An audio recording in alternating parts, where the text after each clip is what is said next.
I, 34F, am a single mother of 3 girls, 13, 8, 2. I let my sister, 31F, move in with me 2 months ago, and she stole from me. I am fuming as I type this up. Let's call my sister Sarah. Sarah lost her job about 4 months ago, got kicked out of her apartment 2 months ago, and didn't have anywhere to go. Being her big sister, I offered her a place to stay while she figured things out. Being a single mother with no one to turn to sometimes, I felt sorry for her, so I figured I could help her out in this rough patch. I even started helping with daycare fees for her 3-year-old son because I know how tough it can be to make ends meet. Things started out okay, but I began noticing small red flags. First, Sarah's boyfriend, who I'd only met 3 times, started coming over almost every day while I was at work. I didn't love it, but I thought they both needed support, so I let it slide. I did let Sarah know that I didn't want him coming to my house every day, and he stopped coming for a while. Then, one day, he just popped back up. It wasn't long before I noticed other strange things happening. At first, I thought I was tripping. Little things would be moved in my bedroom, or stuff in my bathroom would go missing. At first, I thought it was my daughters, but the things that were touched or missing were items they either don't use or have their own of. So, without telling anyone, I put a camera in my room. I saw Sarah going into my room when I was at work. I confronted her and told her, without letting her know about the camera, that I knew she was going into my room and if she did it again, she was out. She gave me a half-baked apology, and we moved on. Well, yesterday, when I got home, I noticed my closet door was slightly open. I knew something was off because I never leave my closet door open. As I was looking through my closet, I noticed one of my handbags was missing. I had been saving up about $2,500 for Christmas gifts for my kids in that handbag. It wasn't in an obvious spot either. You would literally have to dig under about 7 other handbags to get to that one. My heart dropped because, first, my money was missing. Second, that was the money for my kids' Christmas. And third, my sister was nowhere to be found. I knew right then and there that Sarah had taken it. I immediately called her, but she wouldn't answer. I checked the security camera footage in my room and saw Sarah's thieving bomb in my room going through my closet. About 5 minutes later, her boyfriend, let's call him Ryan, came into my room too.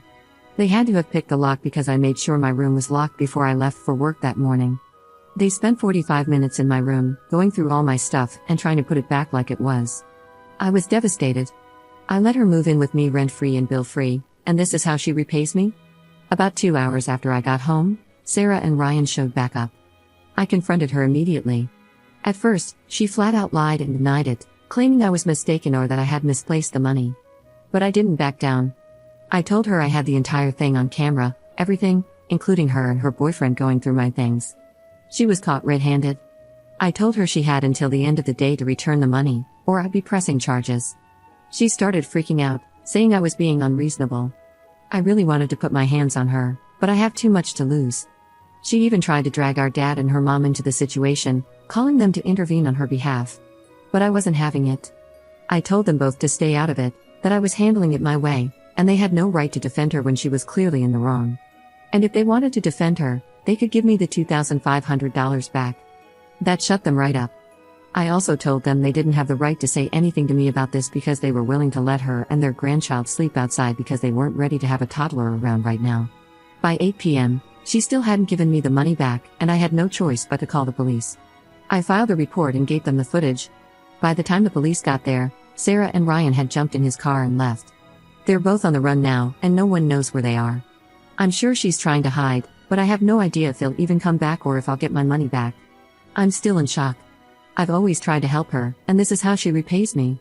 I can never trust her again, and right now, I don't even know if I want her in my life anymore.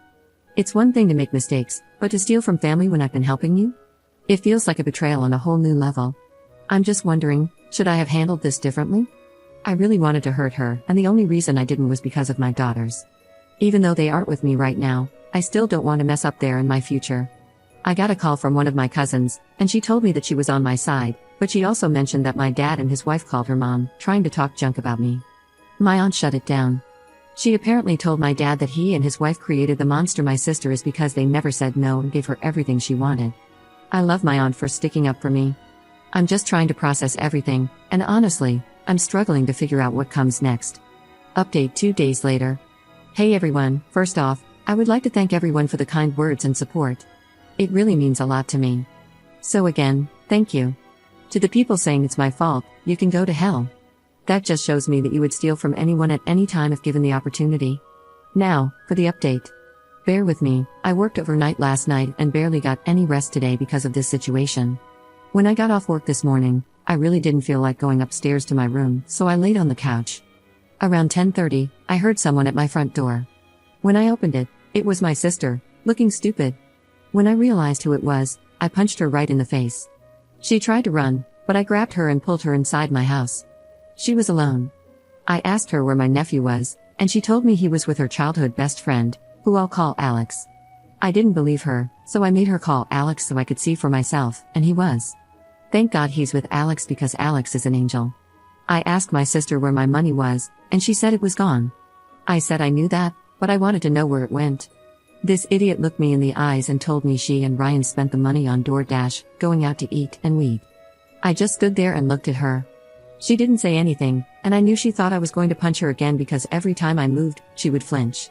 After what felt like hours of me staring at her, I called her a dumb BTCH. I told her she needed to explain herself. What pissed me off was that she wasn't even looking for the money, she was looking for my handgun. She told me that Ryan had convinced her to go to her old job and get revenge for firing her. I told her she was a dummy for going along with that plan. I then asked her why she was fired because she had told us her job had to lay off people due to a drop in business. It's a small, family-owned grocery store. Well, come to find out, she and 4 other employees decided they didn't want the 15% employee discount or the $19.50 an hour they were getting paid. They wanted free merchandise and free money from the registers. My jaw hit the floor. Her former employer told her that if she paid back the money she took, he wouldn't press charges. I asked her how much she took, and she said it was about $690, but I think it was way more. Ryan didn't like the idea of her getting ripped off and came up with this plan. She knew I had a handgun. What she didn't know was that I take it with me everywhere I go because I have a concealed carry license. While she was talking to me, I recorded the whole thing. She then told me the real reason she got kicked out of her apartment. She had told her landlord that if he didn't let Ryan stay with her without being on the lease, she would get a bunch of people to beat him up. The landlord filed a police report and had her evicted 10 days later. But what really pissed me off was that she admitted she never once checked on her son the whole time she was on the run. She said Ryan didn't want him around, so she took him to Alex. At that point, I snapped. Everything, from her stealing from me to abandoning her son, just came out. I've never yelled or cursed at anyone like that before. I really let her have it. She started crying, but I couldn't care less. She tried to talk, but I told her to shut the F up because I was done with her crap.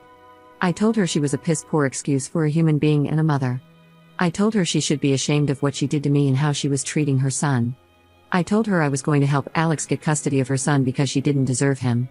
She tried to talk again, but I wasn't done. I also told her she was going to jail, and Ryan was too. She really started crying, but again, I couldn't care less. I was yelling so loudly I think the neighbors heard me and called the police, which I was going to do anyway. So, thank you to my neighbors. When I opened the door and saw it was the police, they asked me if everyone and everything was okay because they could hear me from the street, and my neighbors were concerned. I told them no and explained everything that was going on. Sarah was just sitting there like a deer in headlights, trying to play the victim. She told the police that I gave her the money. I wanted to jump on her right then and there. I told the police that the previous officers had footage of her and Ryan going through my stuff. One of the officers ran her name, saw she had a warrant for her arrest, and put her in handcuffs.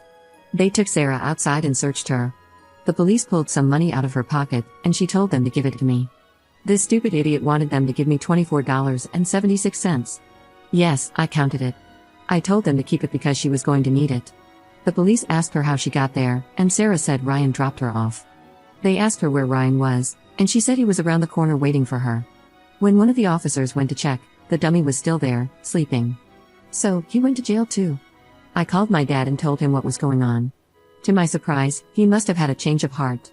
He told me that after my aunt read him the riot act, he took everything in and realized we were right.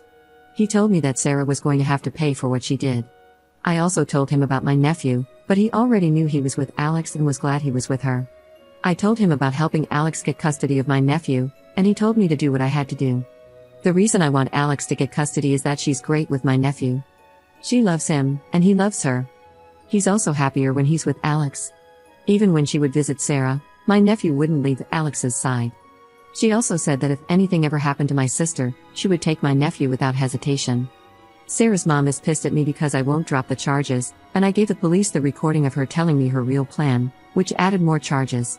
I told her that if she were a good mother and raised Sarah right, we wouldn't be going through this. She called me a BTCH and hung up. I blocked her. She can deal with Sarah and pay for the lawyers. I'll make sure I'm at every court date for Sarah and Ryan if possible. I don't want either of them getting out anytime soon. Well, that's everything that's happened. Thank you again for the support and kind words.